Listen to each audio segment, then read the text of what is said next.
Happened to me about a year ago when I was 17. It was the middle of the day, and I was at a rehearsal for a sketch comedy group.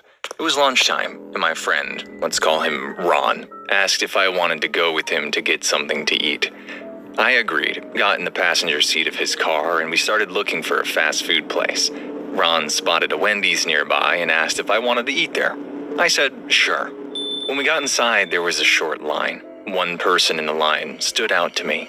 There's a man who looked to be in his mid-20s, African-American with a hoodie, gray sweatpants, and sandals.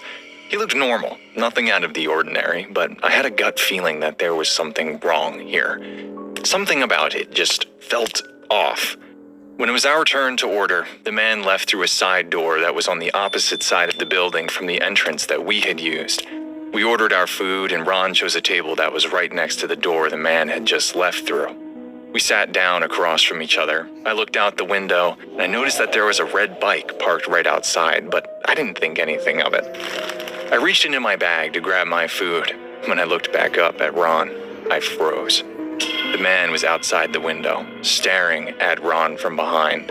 His eyes were wide, bloodshot, creeped me out, to say the least. Ron hadn't noticed him, but then I saw something that scared me. On his back was a holster, and in that holster was a machete. I looked back at Ron, lowered my voice. Ron, don't look behind you. There is a man staring at you from outside, and he has a machete. Ron's expression changed, but he didn't panic. He simply sat there and said, okay. We sat there quietly, not knowing what to do other than wait for the man to leave. We looked at each other and started to smile and giggle uncomfortably to lighten the mood. The man finally moved after about a minute or two, and I watched him to see where he would go. He moved around to the back of the restaurant, pressed his face up against another window.